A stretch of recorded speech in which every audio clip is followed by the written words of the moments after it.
ወሰደሽ እስቲ ዘመን የኛ ሙሽራ ኩሪ ወሰደሽ አስተማሪ አሁን ሳምቲንግ የምናደርገው ይኖራል ግን ምን ይሆናል ፖለቲሳይዝድ ይደረጋል አንዱ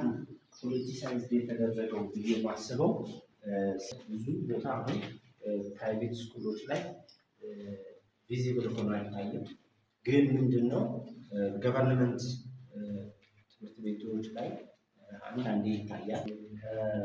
ጃፓንና ብዙ ነገር ለትምህርት ቤት ምንድነው የሚጠቀመው አፍተር ኦል ወላጅ የሚሰለጥን ተማሪ የሚሰለጥን ዓላማው ለማን ነው ተማሪዎች ማለት ወይም አውትፑታችን የምናገኘው ፕሮዳክታችን ላይ ስለዚህ ያ ፕሮዳክት ትክክል እንዲሆን መሰልጠን አለብን የሚያሰለጥነው ሰው ራሱ መሰልጠን አለበት እንደገና የሰለጠነው ሰው ደግሞ የሚያሰለጥነው ሰው በትክክል ማሰልጠን አለበት ሶ ያ ነው ሐሳብ እንግዲህ ለውጦች አሉ ይመስለኛል በትምህርት ዓለም ውስጥ እንግዲህ ዋናነት ከሚታወቁት በንጉሱ ዘመን አንድ ዘፈን አለ የሙሽራ ዘፈን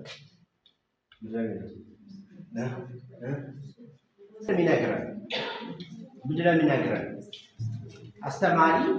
ሃይሊ ሪስፔክትድ ነበር አስተዋውላችሁ ነው ትልቅ ሰዎች በዛ ዘመን የነበሩ ሰዎች ካለው ያረሙኛል አድሬሲንጋችሁ እስቲ በጣም ኒት ሆነ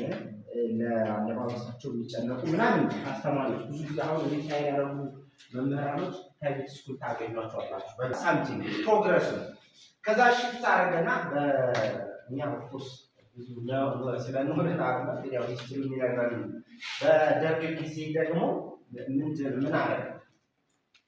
በጣም የሆነ ቀልዶች አሉ በጣም ብዙ ቀልዶች